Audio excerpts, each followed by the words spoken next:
What's up? And thank you for checking out the Hospitality Strategy Lab. My name is Jason Luttrell. If we haven't met, you head to jluttrell.com for all my stuff. But this episode is about Kevin Pedeaux, Kevin Pedeaux from Roch Market in one of my favorite places in the world, New Orleans. Thank you so much for joining us, Kevin. How is your day? Where are you? Everything's going well. Thanks for having me. I'm in St. Roch, so you've in the market, so you can see the columns and probably people and stuff walking behind me. It's 11 o'clock here, so we're just starting to lunch rush is just starting to trickle in. All right. Well, tell me about your business. My business. So I really started my real business. I started roasting coffee almost 20 years ago, and I was supplying coffee to coffee shops. And I didn't have my own coffee shop. And after Katrina, it was 10 years after Katrina. This building is owned by the city of New Orleans. And I opened up my first coffee shop. My first coffee shop was a stall here at St. Roch Market. And then from there, I grew that coffee shop into a couple of different locations. And then, of course, if you remember COVID, that changed a lot of things for a lot of people. And the lease for this building came available, and I've been leasing the building now for about 2.5 years from the city, and I've been putting vendors in and getting stalls and stuff filled and things because I've been around here for 13, 14 years now at this point. I know the building well, and I've got a good contact group of various food people around just from being in the food business in New Orleans for 20 years. So I've been able to, really kind of piece that together. So it's been fun. But that's my business in a nutshell, but it's a few different ones. Got it. So Roch Market is 150 plus years old, and it's in New That is, Orleans. yeah. I mean, Yes, yes, yes. when they're that old, they kind of take on a life of their own, right? For sure. There's no question about it. St. Roch, when you say a life of its own, that's exactly it. I don't feel like this is my business. I kind of feel like I'm its caretaker at the moment. I'm a footnote in its history. But yes, yes, it's been around for 150 years. There's only in, there's only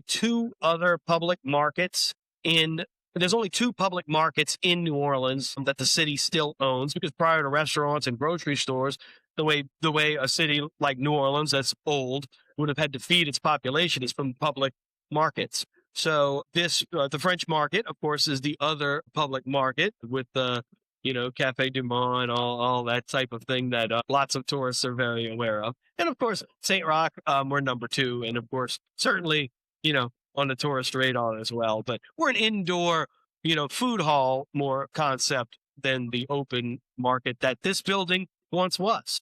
The people listening to this typically go to New Orleans every July for Tales of the Cocktail. Does anything change? Oh, Yeah. no, yeah, no. Is the only difference that people think that they understand the city? Yeah, It's yeah, funny. yeah, yeah, yeah. It's like we go to New Orleans once. We're like, oh yeah, we know New Orleans, but it's like it's unknowable if you lived 10 lifetimes there. Oh yeah, no. New Orleans has. You live next to New Orleans history.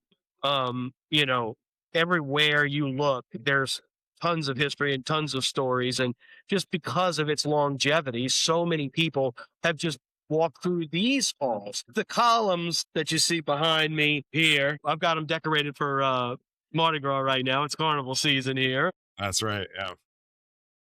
Those columns, they were part of another market before they were moved here to build this market 150 years ago. So they were part of a market over on Canal Street before they are holding up this building. So but yeah. So to say to know New Orleans is it's just the history is so much deeper than anywhere else I've ever been in America. So yeah, for sure. So how do you manage a multi-vendor marketplace? I mean, what's in it for them? What's in it for you? How does the business side of that work? So the way I work it, this particular one is that their rent is a percentage of the sale. There's a minimum, there's a floor, and a percentage of the sale. And for that, they get for that percentage of the sale, all the communal areas we take care of. So all of the dining room you see behind me, the restrooms and stuff. We have a bus staff, a service staff, a dishwashing staff, and we provide all the dishes, we provide all the plates.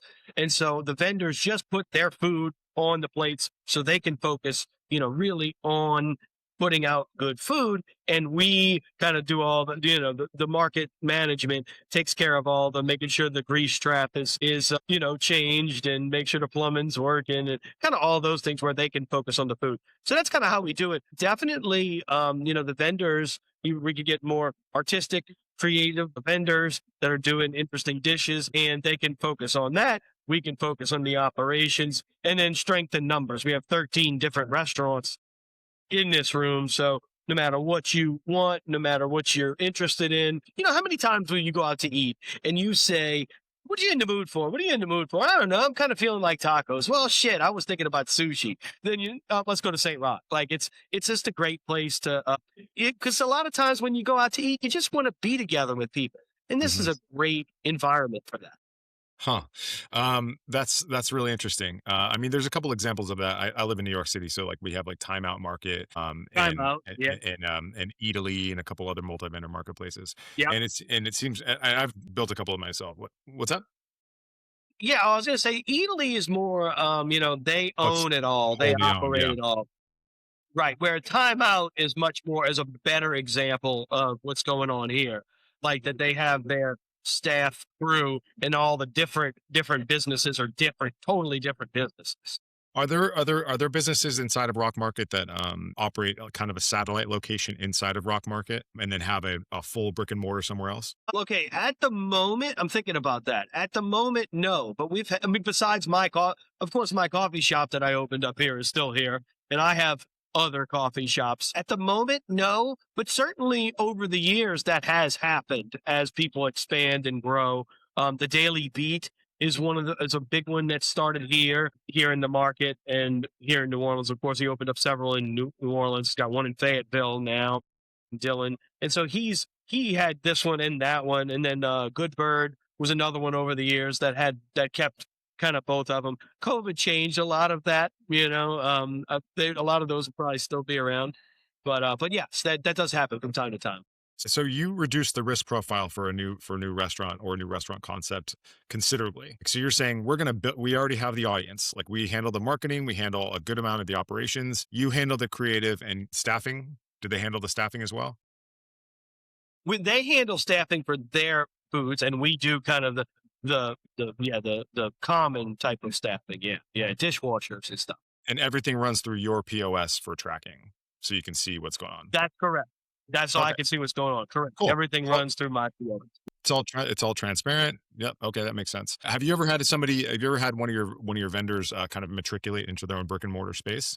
And have they used the Rock Market as like a kind of a jumping off point for their brand? Over the years, that has happened. Like I said, at the well, the expansions that I have at the market at the moment is event. So, for example, all right, I'm gonna get back to that. That's a good question too. That's gonna go into something totally different. But to answer your question directly, yes, we've had food trucks that opened up their brick and mortar and they operate their food trucks out of here.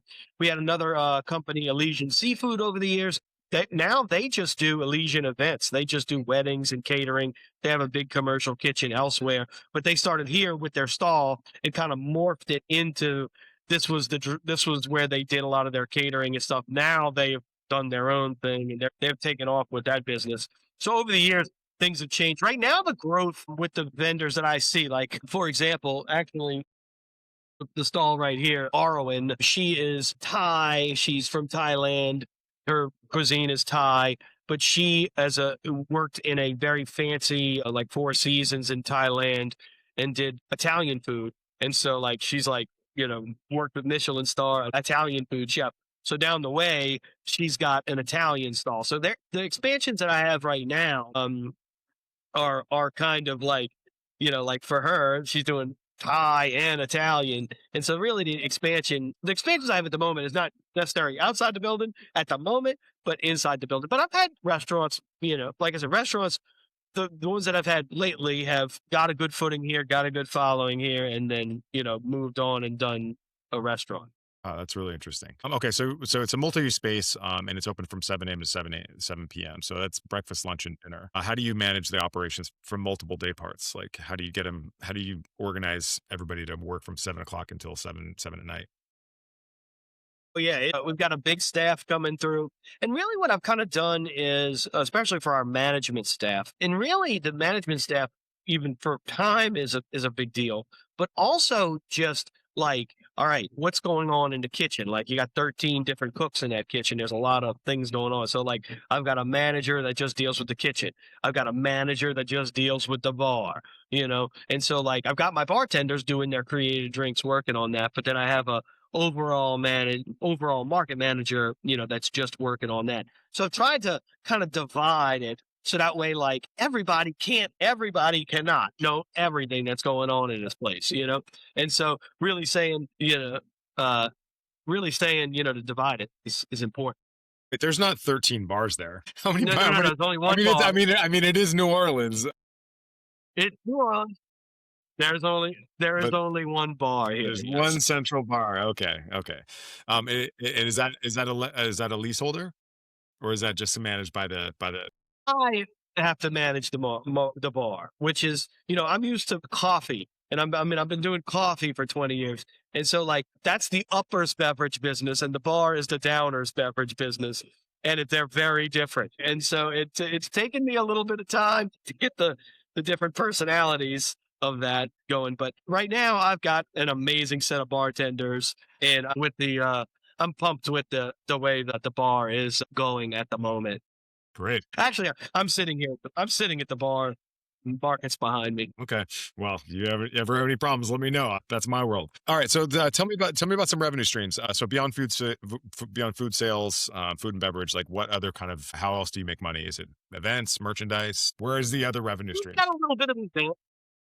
Yeah, see, and there's not a lot besides the food and bev, the percentage of the food and bev. There's not a ton of other revenue streams. Like, we sell T-shirts and things like that, but I mean, the main focus is the revenue stream. So the bar really goes to really help keep everything going. That goes straight into the market's operating expenses, and I mean, the operating revenue, and then of course the percentages of the vendors go into that as well. And when you really think about it, the market could be, and the market really works a lot like my coffee shops, which has been, helpful for me to wrap my brain around, is that, you know, right, since it's a percentage of the sale, the rent, overhead, the electricity, the insurance, the dishwasher, all of the steady things are very steady. It's very much like that in the coffee shop. The rent, the baristas, this is a very stable cost.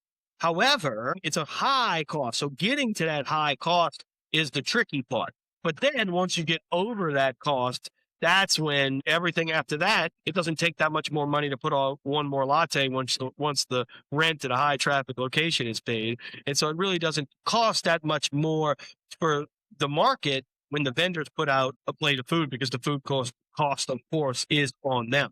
So from the market's standpoint, it's really about getting to that break even number every day, so we can, after that, it's all gravy. So something like, it's Mardi Gras time, we're going to hit it every day, every day. We're going to be putting money away. And then of course during the slow time, during the summer, we're going to light cash on fire keeping this place open. Tell me about the numbers what are the numbers that you care about? The numbers I care about, I mean, as the market operator, I really care about the gross sale. Gross sales sort of, solve all worries. And for me, as long as if that gross sale number's high, I want the vendors to get above their minimum. I want them to be successful. I want them to be rolling. So I want those gross numbers to be high. And of course I want the next numbers to be high. Vendors can, and like, so for me at the coffee shop, and one of the reasons I'm sitting here today as the operator at the market is because I was a coffee roaster. I was supplying coffee to coffee shops. So I sold a ton of bags of coffee. So people coming in might be coming in for breakfast, might be coming in for dinner or whatever, having a cup of coffee and going, man, I really like this cup. Let me start buying my coffee from here. Or I'm visiting New Orleans. Let me take a bag of coffee, take a bag of coffee home. So I was able to kind of make that additional sale here at the market. And I think that that's what I encourage all the other vendors to do, is to really kind of get that gross sale up by not just putting out a great plate of food, but hey, well, man, I love this. Like, why is this? Oh, I make my own hot sauce, or I do my own peach preserves in my brisket sandwich, or whatever. So really, those like add-on things, those things that the vendors can do as a creative, their creativity, and sell those additional things are really a great additional revenue stream because they're buying, but it's all food and bev. But you know, they're buying the plate of food, but oh, cool. I like this guy's hot sauce. I'm gonna take this home so I can use it in my omelet in the morning or what have you. Yeah, but you can still go across the street and pick up some Thai food yeah, I love Right. that. Yeah, I love it. Exactly. Yep. I Yep. mean, Yep. everybody's a snowflake. Nobody likes to make decisions. But yeah, like you can walk into a place like St. Roch Market and have 13, literally 13 options of things and a drink in Whatever. your hand at the same time. You get a drink in your hand. In the morning, you grab a cup of coffee. In the afternoon, you grab a drink in your hand. You walk around, you see what strikes you, and you go from there. You don't have to be in the mood for anything. You just kind of can come. Yeah, yeah, cradle to grave. Yep. Yep. Yep. Okay, so how do you get butts and seats? How do you get people to come through the market? See, I think that, so number one, my job is not necessarily to, this has been a tricky thing that's taken me a minute because I came from being a vendor. And so I came from that mindset of, all right, I got to promote the vendors. I got to promote the vendors. And so but really, I need to promote the market. When you come to New Orleans, you get to come to this 150-year-old building that's been a hub of the community this entire time. New food was created here in this building. The gumbo and jambalaya, those prototypes of dishes that are now world famous, started on this very ground. So it's important for me to tell that story. Like, hey, I've got a Thai lady who she's from Thailand. She has a background in, Michelin star Italian cooking, and she's got crawfish ragoons on her menu. So she's got a New Orleans flair to her thing. So this is we say that all the time. The gumbo is a bunch of different cultures thrown together, and really that's the same thing that we're doing here. So my job isn't to necessarily say, "Come get the crawfish ragoons." My job is to tell the story of, you know, to come and get 13 different things. And if as a visitor, you want to come to a place like this because you're going to taste New Orleans food of tomorrow in here today, as it's been happening for the past 150 years. And I really got to tell people that because it's amazing. It's a great story. And then for locals, I need to kind of tell the story of coming in to say, hey, number one, what do you feel like eating? You don't know, just come to St. Roch. And number two, you know, it's like I said, I got the coffee shop up front, I got the bar in the back. Come in for a cup of coffee, come in for a drink, and see who's here. Oh, hey, how's it going? You meet up with people, you meet friends, and it becomes that community kind of third place gathering place, which is what coffee shops are great at. And so I lean into that heavily with the market because we're such a centrally located location here downriver, and it's a place where I mean, when there's a mayoral election or any kind of like council districts and things, the events are here. This is that community hub space. So it's kind of like come in, see who's around, shoot the breeze with your neighbors, hang around, get a drink, and if you things are going well, grab some dinner or whatever, and just come to St. Roch to be it. So I have to really tell that story, and I have to let the vendors tell the story about how great their food is. So I've been you know getting better at that over the years. Okay, so I mean, so it's busy. Is the business really consistent, like year in and year out? Yeah, our business is certainly consistent. We work on a seasonal thing, just like lots of different cities do. New Orleans is certainly seasonal. We're busy from Halloween until the middle of June is kind of when, really, I'm sorry, the middle of July is kind of when things really start to slow off. Yeah, Hurricane because it gets season's hot. not, I mean, it's hot. I love New Orleans. I love New Orleans to pieces, but I've described it to somebody else as like being inside of somebody's mouth in summer. Yeah, yeah, It's it's like certainly, of course, 300% humidity, like 100 degrees. yeah, I mean, it's right, exactly. I mean, today's a beautiful 60-degree, weather day, and it's fantastic here. So this right now is the time people want to be here and enjoy it. So we definitely have a seasonality to the market and to really any all hospitality in New Orleans. God, you have this huge social media following, 52,000 people. Is that mostly tourists or is that mostly residents?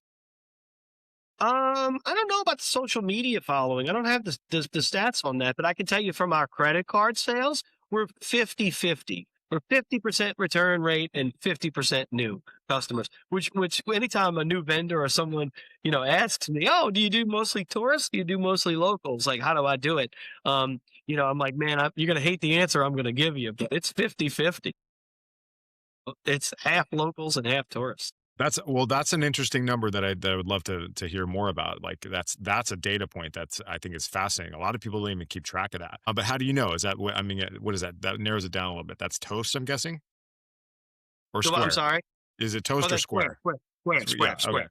Yeah, because like a lot of times, like when you run your reports, like what else are you looking at? Like return rate is so huge. I would want that number to be Huge. huge. Like I mean, three times if somebody comes back and it's a habit, they don't have to ask for directions anymore. They know when somebody says, "What do you want to eat?" We say, "We're going to go to St. Rock." You know, Yep. Yep. um, Yep. what else do you look at on your reports? Return rate's a big one. And even for the vendor, when I'm looking at the vendors to see how the vendors, like how customers are responding to vendors, I am looking at that return rate. Return rate's one of the, like you're saying, but you see, I'm looking at return rate because I'm a coffee guy. I run coffee shops. And so, return rate on a coffee shop is everything. We live and Is die it by part of that. your morning ritual, or is it not? And that's That's it. it. That's it. It's not like a busy, it's not like and I'm learning this. You said you're more of a bar guy, but like, today's Wednesday. It's the bar's not packed. There's a couple people having some Aperol spritzes down there. Yay. But that's kind of it. But Saturday night, Friday, Saturday night, we're going to be booming. Coffee shops say I'm used to that. Like you're coming to bring me $1 every time you come, and so like a Wednesday is just going to be just as busy as a Saturday. So I'm used to a much more steady cash flow, and I'm used to a ridiculously high return rate, 98% or something, because I'm looking at because that's huge for me on your way to work, like you're saying that it's coffee. You're in the it's good to be in the light addiction business is what you want to be in. Light addiction? What does that mean? Light addiction. You Light, don't want to get into as the in heavy stuff. caffeine. Yeah, Okay. Okay, well, there goes my crack business. Yeah, yeah, light addiction, that sounds like a much more, yeah. easy The much light easier to addiction. explain to my son. Yeah. Alright, well, cool. Well, Kevin, thank you so much for jumping on. Is there anything else that you wanna share about St. Roch Market or CR Coffee? I would say like yeah, if you come to New Orleans or you're around, come check it out. If you're and you made a little mention before, and I want to like drive that point home. If you're someone that has a creative streak in you and you want to play around with a cool idea, like, to be a vendor in a place like this or this place, reach out to me, Kevin at strochmarket.com. To that your startup costs are so tremendously low. You were saying something like, oh, they don't have you can come in here, food, everything, depending upon your concept. So I hate to like throw a number, but really less than 5 grand, you've got a business going. And I mean, I don't know any other place in any other concept that you can do that. So if you're a chef or if somebody says, if you got a food truck and you want to move to brick and mortar or whatever the case may be, to start your own brick and mortar place and to get the gravitas that this building has. Because when we get a new vendor, we get a newspaper article about it. People talk about it. Like it's something that's a big deal. So you get instant recognition around town. So you get low startup costs. So like something like this really is attractive if you've got the tenacity and the go and the gumption to get it done. Um, this type of business model is great for you. Yeah, so I'm looking at the menus and, there's not a whole lot of pricing in there. What do you guys get for what's the average order value? Ballpark. Average order ticket here's about $18. $18, okay, alright, so it's something that so people can go multiple times a week and not be too fussed about it. And that averages in a cocktail and a latte, you know what I mean, in that overall thing. Or buying a bottle of hot sauce or like that 18 is the average ticket. Okay. Alright, well, Kevin, thank you so much for joining us on the Hospitality Strategy Lab. If Yep. you want to find out more about what Kevin's up to, it's he's running the St. Roch Market in New Orleans, and he owns CR Coffee Shop with a couple locations, two or three locations, was it? Yeah, yeah, we've got the one here and 3 others. We got one in the airport, Metairie, and New Orleans. And are you still wholesaling beans? Yes, we're definitely still wholesaling coffee. I joke that's my real job, but we supply coffee to lots of coffee shops and things around the area, and we ship out across the country as well. So, yep, CR Coffee. Great. All right. This has been Kevin Pedeaux from St. Roch Market, and CR Coffee. I'm Jason Luttrell. This has been the Hospitality Strategy Lab. We will see you next time. Thank you. Yep. Thanks. Thanks for having me. Yep.